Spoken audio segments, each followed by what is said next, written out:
Hi అందరికీ నమస్కారం. బాదం కుల్ఫీ ఇంట్లోనే సింపుల్గా తయారు చేసుకోవచ్చు బయట కొనకుండా.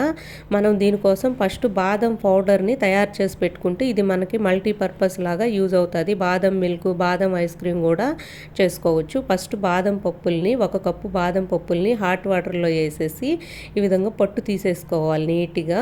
అంటే అవసరం లేదు, హాట్ వాటర్లో వేస్తే ఈ విధంగా నీట్గా వచ్చేస్తుంది. తర్వాత ఒక పెనం పెట్టుకొని ఈ విధంగా మీడియం ఫ్లేమ్లో బాగా వేగాలి. ఇట్లా వేగితేనే బాగా డ్రై అయిపోవాలన్నమాట. ఈ విధంగా వేగిన తర్వాత ఒక మిక్సీ జార్ తీసుకొని ఈ బాదం పప్పుల్ని అదేవిధంగా 1 కప్పు షుగర్ కూడా వేసి కొన్ని యాలకులు వేసి మెత్తగా గ్రైండ్ చేసేయాలి మిక్సీలో. ఈ విధంగా మిక్సీ పట్టిన తర్వాత కొంచెం పసుపు అదేవిధంగా షాఫ్రాన్ను వేసి బాగా ఈవెన్గా నీట్గా కలిపేసేయాలన్నమాట. కలిపిన తర్వాత మనం స్టోర్ చేసి పెట్టుకోవడానికి ఒక గాజు పాత్ర తీసుకొని ఈ విధంగా నీట్గా స్టోర్ చేసుకోవచ్చు. ఎక్కువ రోజులు కూడా ఉంటుంది, పాడైపోదు.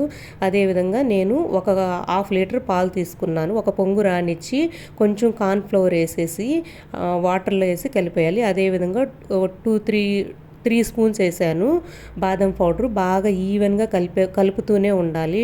అంటే మేగడ కట్టుకుంటా, అది కూడా ఉండలు కట్టుకుంటా నీట్గా. తర్వాత సరిపోయినంత షుగర్ కూడా వేసి బాగా చిక్కగా ఈ విధంగా థిక్గా వచ్చేయాలన్నమాట. అప్పుడే నీట్గా ఉంటుంది కుల్ఫీ. ఈ విధంగా ఉండే ఐస్ క్రీమ్ మోల్డ్స్ బయట అమ్ముతారు. లేదు అంటే నేను అక్కడ గ్లాస్ కూడా ఒకటి యూస్ చేశాను. ఈ విధంగా కూడా గ్లాసులలో పోసి కూడా చేసుకోవచ్చు. ఈ విధంగా పెట్టేసేసి 8 అవర్స్ ఫ్రిడ్జ్లో పెట్టేస్తే నీట్గా ఇట్లాగా కుల్ఫీ రెడీ అయిపోతుంది. చాలా ఈజీగా ఇంట్లోనే తయారు చేసుకోవచ్చు. అంటే బయట కొనకుండా ఐస్ క్రీమ్స్ అదేవిధంగా మనం బాదం పొడి తయారు చేసుకోవడమే అన్నమాట. Okay, thank you.